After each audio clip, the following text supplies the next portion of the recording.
It had been a disastrous afternoon. Rain had streamed incessantly from a low grey sky, and the road was of the vilest description. There were sections consisting of sharp flints, newly laid down and not yet rolled into amenity, and the stretches in between were worn into deep ruts and bouncing holes, so that it was impossible anywhere to travel at even a moderate speed. Twice we had punctured, and now, as a stormy dusk began to fall, something went wrong with the engine, and after crawling on for 100 yards or so, we stopped. My driver, after a short investigation, told me that there was a half-hour's tinkering to be done, and after that we might, with luck, trundle along in a leisurely manner and hope to eventually arrive at Crawthorpe, which was the proposed destination. We had come, when this stoppage occurred, to a crossroad. Through the driving rain I could see on the right a great church, and in front a huddle of houses. A consultation of the map seemed to indicate that this was the village of Ridlington.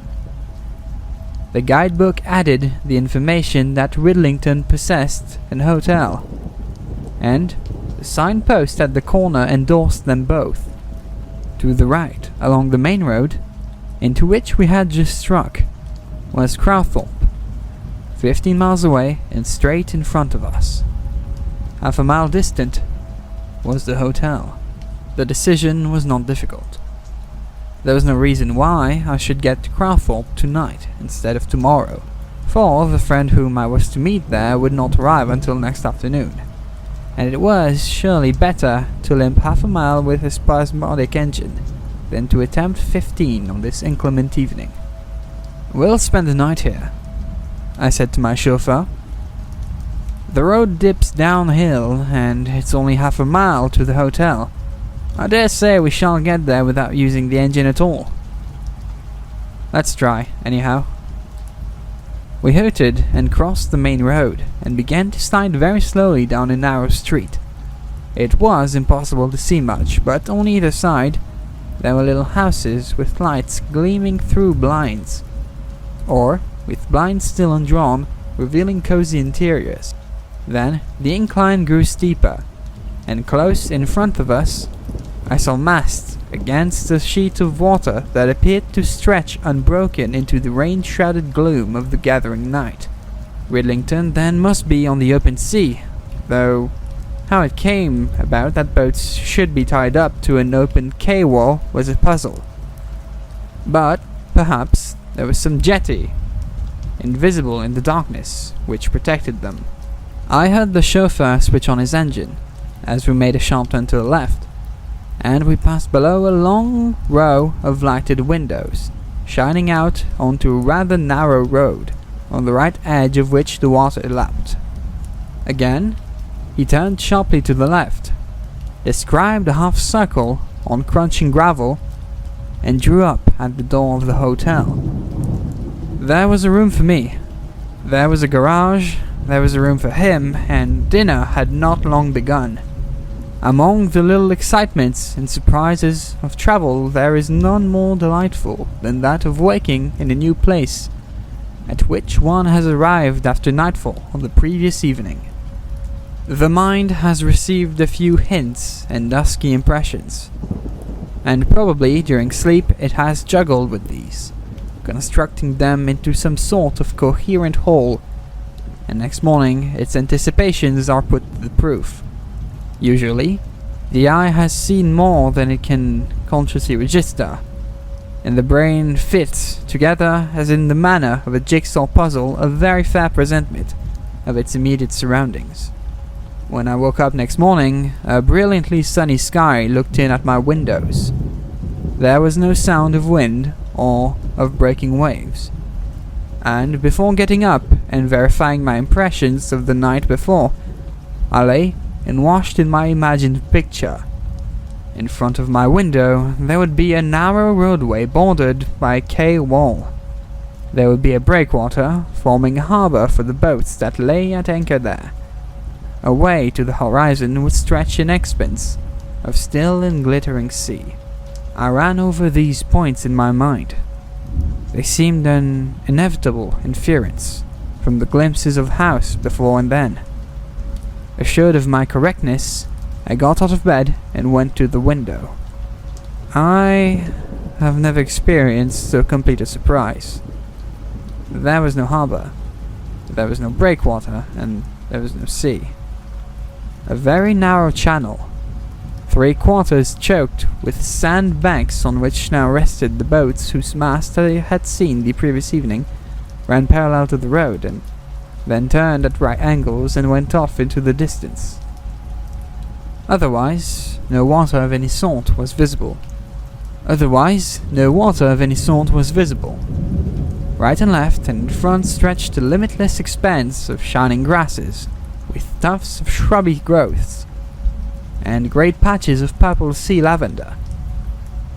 Beyond were tawny sandbanks, and further yet, a line of shingle and scrub and sand dunes. But the sea, which I had expected to fill the whole circle of the visible world till it met the sky on the horizon, had totally disappeared. After the first surprise at this colossal conjuring trick was over, I dressed quickly, in order to ascertain from local authorities how it was done. Unless some hallucination had poisoned my perceptive faculties, there must be an explanation of this total disappearance. Alternately, of the land and sea, and the key, when supplied, was simple enough. That line of shingle and scrub and sand dunes on the horizon was a peninsula running for 4 or 5 miles parallel with the land, forming the true beach, and it enclosed this vast basin of sandbanks and mudbanks and level lavender-covered marsh, which was submerged at high tide and made an estuary. At low tide, it was altogether empty, but for the stream that struggled out through various channels to the mouth of it 2 miles away to the left, and there was easy passage across it for a man who carried his shoes and stockings. To the far sand dunes and beaches which terminated at Rillington Point, while at high tide you could sail out from the quay just in front of the hotel and be landed there. The tide would be out of the estuary for 5 or 6 hours yet. I could spend the morning on the beach, or, taking my lunch, walk out to the point, and be back before returning waters rendered the channel impassable. There was good bathing on the beach, and there was a colony of terns who nested there. Already, as I ate my breakfast at a table in the window overlooking the marsh, the spell and attraction of it had begun to work. It was so immense and so empty, it had the allure of the desert about it, with none of the desert's intolerable monotony. Companies of chiding gulls hovered over it, and I could hear the pipe of redshank in the babble of curlews. I was due to meet Jack Granger in Crowthorne that evening, but if I went, I knew that I should persuade him to come back to Rillington, and from my knowledge of him, I was aware that he would feel the spell of the place not less potent than I. So, having ascertained that there was a room for him there, I wrote him a note saying that I had found the most amazing place in the world, and told my chauffeur to take the car into Crowthorne to meet the train that afternoon and bring him here. And with a perfectly clear conscience, I set off with a towel and a packet of lunch in my pocket to explore vaguely and goggleishly that beckoning immensity of lavender-covered, bird-haunted expanse. My way, as pointed out to me, led first along a sea bank of which defended the drained pasture land on the right of it from the high tides, and at the corner of that I struck into the basin of the estuary, a contour line of jetsam with grass, strands of seaweeds, and the bleached shells of little crabs showed where the last tide had reached its height, and inside it the marsh growth was still wet. Then came a stretch of mud and pebbles, and presently I was wading through the stream that follows down the sea. Beyond that were banks of ribbled sand swept by the incoming tides, and soon I regained the wide green marshes on the further side, beyond which was the bar of shingle that fringed the sea. I paused as I reshouldered myself. There was not a sign of any living human being within sight, but never have I found myself in so exhilarating a solitude. Right and left were spread the lawns of sea lavender, starred with pink tufts and thrift and thickets of swayed bushes. Here and there were pools left in depressions of the ground by the retreated tide, and here were patches of smooth black mud out of which grew, like little spikes of milky green, asparagus, a crop of glasswort, and all these happy vegetables flourished in sunshine or rain, or the salt of the flooding tides with impartial amphibiousness. Overhead was the immense arc of the sky, across which flew now a flight of duck, hurrying with necks outstretched, and now a lonely black-backed gull, flapping his ponderous way seawards. Curlews were bubbling, and redshank and ringed plover fluting, and now, as I trudged up the shingle bank at the bottom of which the marsh came to an end, the sea, blue and waveless, lay stretched and sleeping, bordered by a strip of sand on which far off a mirage hovered. But from end to end of it, as far as I could see, there was no sign of human presence. I bathed and basked on the hot beach, walked along for half a mile, and then struck back across the shingle into the marsh. And then, with a pang of disappointment, saw the first evidence of the intrusion of men into this paradise of solitude. For, on a stony spit of ground that ran like some great rib into the amphibious meadows, there stood a small square house built with bricks, with a tall flagstaff set up in front of it. It had not caught my eye before, and it seemed an unwarrantable invasion of the emptiness. But perhaps it was not so gross an infringement of it as it appeared, for it wore an indefinable look of desertion, as if man had attempted to domesticate himself here, and had failed. As I approached it, this impression increased, for the chimney was smokeless, and the closed windows were dim with the film of salt air, and the threshold of the closed door was patched with lichen and strewn with debris of withered grasses. I walked twice around it, decided that it was certainly uninhabited, and finally, leaning against the sun-baked wall, ate my lunch.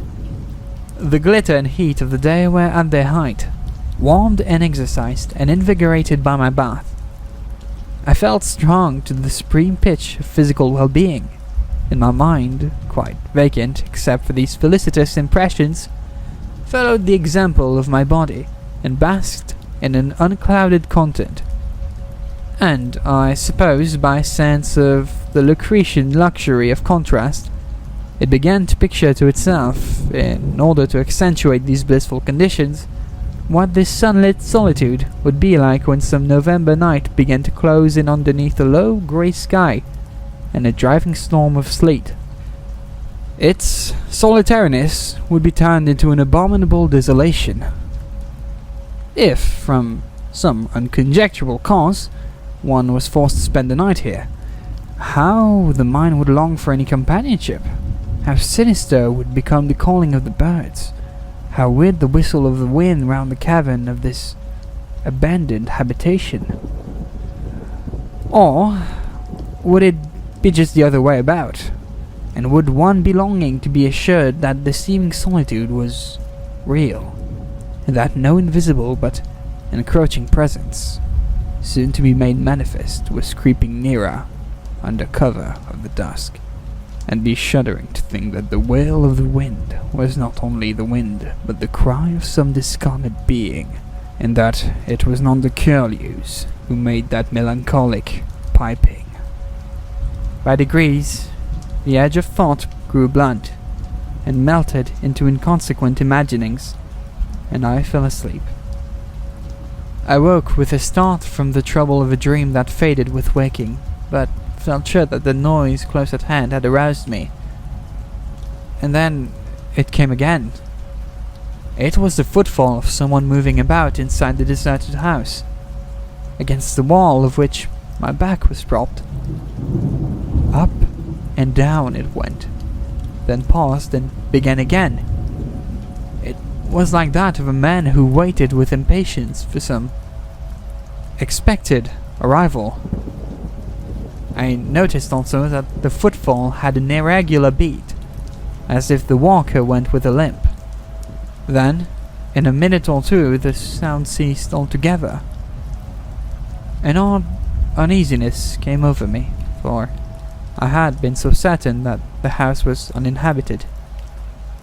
Then, turning my head, I noticed that in the wall just above me was a window, and the notion, wholly rational and unfounded, entered my mind that the man inside who tramped was watching me from it.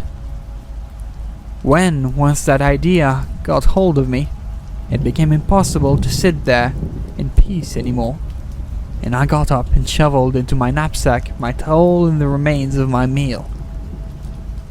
I walked a little further down the spit of land which ran into the marsh, and, turning, looked at the house again. And again, to my eyes, it seemed absolutely deserted. But, after all, it was no concern of mine, and I proceeded on my walk, determining to inquire casually on my return to the hotel who it was that lived in a so hermetical a place, and for the present dismissed the matter from my mind. It was some 3 hours ago that I found myself opposite to the house again. After a long wandering walk, I saw that, by making an only slightly longer detour, I could pass close to the house again. And I knew, as the sound of those footsteps within it had raised in me a curiosity that I wanted to satisfy. And then, even as I paused, I saw that a man was standing by the door. How he came there, I had no idea, for the moment before he had not been there, and he must have come out of the house. He was looking down the path that led through the marsh, shielding his eyes against the sun, and presently he took a step or two forward as he dragged his left leg as he walked, limping heavily. It was his step, then, which I had heard within, and any mystery about the matter was of my own making. I, therefore, took the shorter path, and got back to the hotel to find that Jack Granger had just arrived. We went out again in the gleam of the sunset, and watched the tide sweeping in and pouring up the dikes, until again the great conjuring trick was accomplished, and the stretch of marsh within its fields of sea lavender was a sheet of shining water. Far away, across it, stood the house by which I had lunched, and just as we turned, Jack pointed to it. "That's a queer place for a house," he said. "I suppose no one lives there?" "Yes, a lame man," said I. "I saw him today. I'm going to ask the hotel porter who he is." The result of this inquiry was unexpected. "No, the house has been uninhabited for several years," he said. "It used to be a watch house from which the Coast Guard signaled if there was a ship in distress, and a lifeboat went out from here. But now the lifeboat and the Coast Guards are at the end of the point." "Then who is that lame man I saw walking about here and had heard inside the house?" I asked. He looked at me, I thought, queerly. "I don't know who that could be," he said. "There's no lame man about here to my knowledge."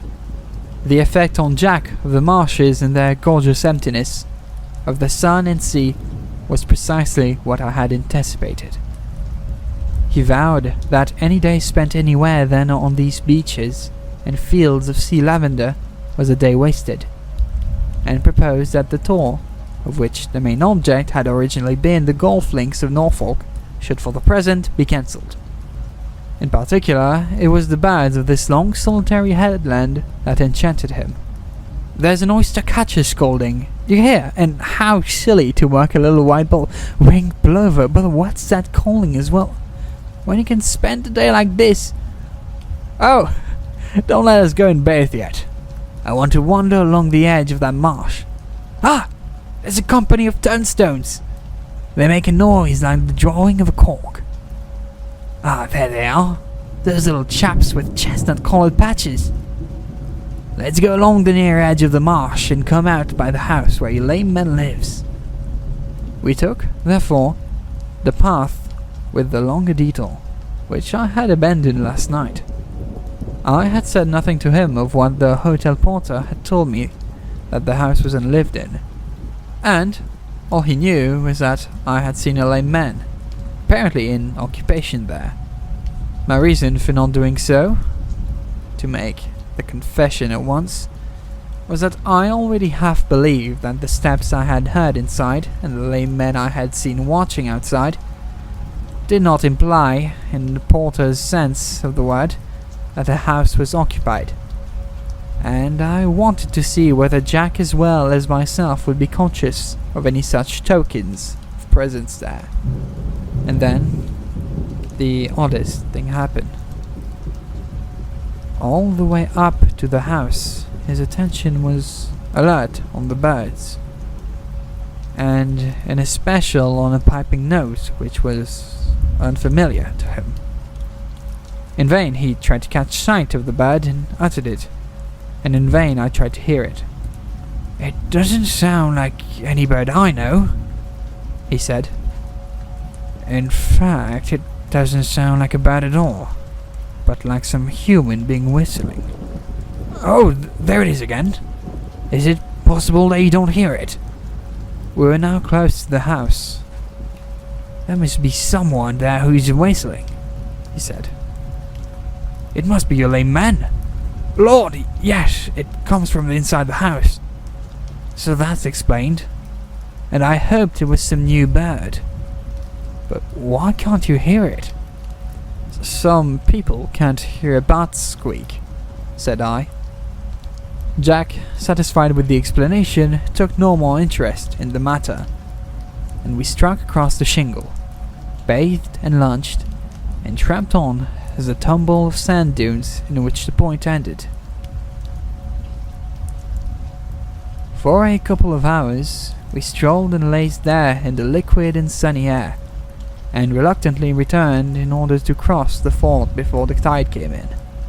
As we retraced our way, I saw coming up from the west a huge continent of cloud, and just as we reached the spit of land on which the house stood, a jagged sword of lightning flickered down on the low-lying hills across the estuary, and a few big raindrops plopped on the shingle.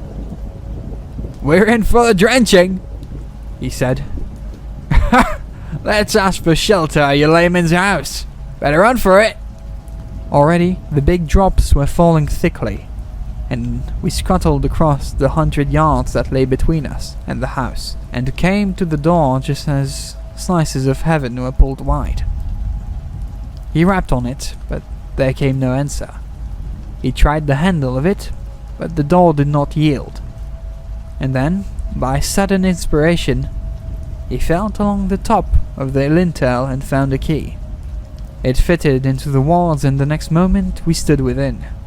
We found ourselves in a slip of passage, at the end of which went up the staircase to the floor above. On each side of it was a room, one a kitchen, the other a living room, but in neither was there any stick or furniture. Discolored paper was peeling off the walls. The windows were thick with spidery weavings, the air heavy with unventilated damp. "Your lame man dispenses with the necessities as well as the luxuries of life," said Jack. Pardon, fellow." We were standing in the kitchen. Outside, the hiss of the rain had grown to a roar, and the bleared window was suddenly lit up with a flare of lightning. A crack of thunder answered it, and in the silence that followed, there came, from just outside, audible now to me, the sound of a piping whistle. Immediately afterward, I heard the door by which we had just entered violently bang, and I remembered that I left it open. His eyes met mine. "But there's no breath of wind," I said. "What made it bang like this?" "And that was no bird that whistled," said he. There was the shuffle in the passage outside of a limping step. I could hear the drag of a man's lame foot along the boards. "He has come in," said Jack. Yes, he had come in. And who had come in? At that moment, not fright, but fear, which is a very different matter, closed in on me. Fright, as I understand it, is an emotion, startling but not unnerving. You may, under the finger fright, spring aside. You may scream, you may shout. You have the command of your muscles. But as that limping step moved down the passage, I felt fear. Hand of the nightmare that, as it clutches, paralyzes and inhibits the actions only. But as that limping step moved down the passage, I felt fear. The hand of the nightmare that, as it clutches, paralyzes and inhibits not actions only, but thought. I waited, frozen and speechless for what should happen next. Exactly opposite the open door of the kitchen in which we stood, the step stopped. And then, soundlessly and invisibly, the presence that had made itself manifest to the outward ear entered. Suddenly, I heard Jack's breath rattle in his throat. "Oh my God!" he cried in a voice hoarse and strangled. And he threw his left arm across his face as if defending himself, and his right arm shooting out seemed to hit at something which I could not see, and his fingers crooked themselves as if clutching at that which had evaded his blow. His body was bent back as if resisting some invisible pressure. He launched forward again, and I heard the noise of a resisting joint, and saw on his throat the shadow, or so it seemed, of a clutching hand. At that, some power of movement came back to me, and I remember hurling myself at the empty space between him and me, and felt under my grip the shape of a shoulder, and heard the boards of the floor, a slip and scoop of a foot. Something invisible, now a shoulder, now an arm, struggled in my grasp, and I heard a panting respiration that was not Jack's, nor mine. And now and then in my face I felt a hot breath that stank of corruption and decay. And all this time, this physical contention was symbolical only. What he and I wrestled with was not a thing of flesh and blood, but some awful spiritual presence. And then there was nothing. The ghostly invasion ceased as suddenly as it had begun, and there was Jack's face gleaming with sweat close to mine, as we stood with dropped arms opposite to each other in an empty room. With rain beating on the roof and the gutters chuckling, no word passed between us. But next moment, we were out in the pelting rain, running to the ford. The deluge was sweet to my soul. It seemed to wash away the horror of great darkness and that odor of corruption in which we had been plunged. Now, I have no certain explanation to give of the experience which has here been shortly recounted, and the reader may or may not connect it with the story that I heard a week or two later on my return to London. A friend of mine had been dining at my house one evening, and we had discussed the murder trial then going on, which The papers were full. I think it is the place where the murder occurs that is the cause of the interest in it. A murder at Brighton, or Margate, or Ramsgate even, any place which the public associates with pleasure trips, attracts them because they know the place can visualize the scene, right? But when there is murder at some small unknown spot which they have never heard of, there is no appeal to their imagination. Last spring, for instance, there was the murder at that small village on the coast of Norfolk. I've forgotten the name of the place, though. I was in Norwich at the time of the trial and was present in court. It was one of the most awful stories I ever heard, as ghastly and sensational as that last affair, but it didn't attract the smallest attention. Odd that I can't remember the name of the place when all the rest is so vivid to me. Tell me about it, I said. I never heard of it. Well, there was this little village, and just outside it was a farm, owned by a man called John Beardsley.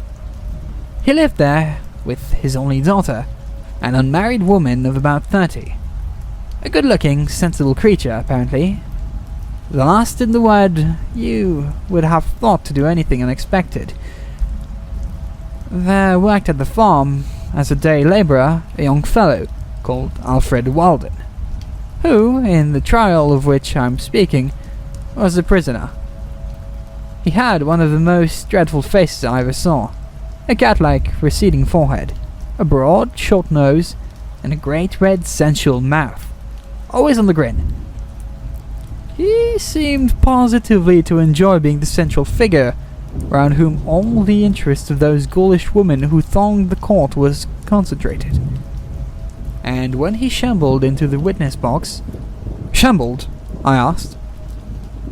Yes, he was lame, his left foot dragged along the floor as he walked. As he shambled into the witness box, he nodded and smiled to the judge, and clapped his counsel on the shoulder, and leered at the gallery. He worked on the farm, as I was saying, doing jobs that were within his capacity, among which was certain housework, carrying coals of what not, for John Beardsley, though very well off, kept no servant. And this daughter, Alice, that was her name, ran the house. And what must she do but fall in love? It was no less than that, with this monstrous and misshapen fellow. One afternoon, her father came home unexpectedly and called them together in the parlour, kissing and cuddling. He turned the man out of the house, neck and crop, gave him his week's wages, and dismissed him, threatening him with a fine thrashing if he ever caught him hanging around the place. He forbade his daughter ever to speak of him again, and, in order to keep watch over her, got in a woman from the village who would be there all day while he was out on the farm. Young Malden, deprived of his job, tried to get work in the village, but none would employ him, for he was a black-tempered fellow ready to pick a quarrel with anyone, and an unpleasant opponent, for, with all his lameness, he was of immense muscular strength. For some weeks, he idled about the village, getting a chance job occasionally when, no doubt, as you will see, Alice Beardsley managed to meet him. The village, its name still escapes me, lay on the edge of a big tidal estuary, full at high water, but on the ebb of a broad stretch of marsh and sand and mudbanks, beyond which ran a long belt of shingle that formed the sea-walled side of the estuary. On it stood a disused Coast Guard house, a couple of miles away from the village, and in as lonely as a place as you would find anywhere in England.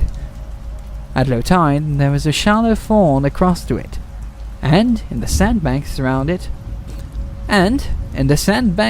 about it, some beds of cockle. Malden, unable to get regular work, took on cockle digging. And, during the summer when the tide was low, Alice, it was no new thing to her, used to go over the ford to the beach beyond and bathe. She would go across the sandbanks where the cockle diggers, Malden among them, were at work, and if he whistled as she passed, that was a signal between them that he would slip away presently and join her at the disused Coast Guard house, and there throughout the summer they used to meet. As the weeks went on and her father saw the changes that was coming in her, and suspecting the cause, often left his work, hidden behind some sea bank, used to watch her. One day he saw her cross the ford, and soon after she had passed he saw Mulder, recognizable from a long way off by his dragging leg, follow her. He went up to the path of the Coast Guard house and entered.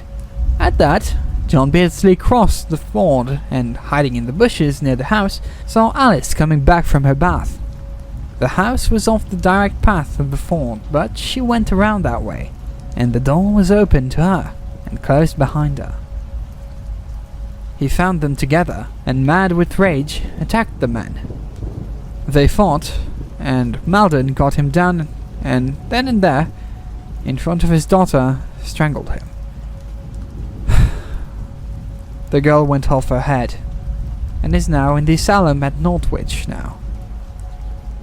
She sits all day by the window whistling. The man was hanged.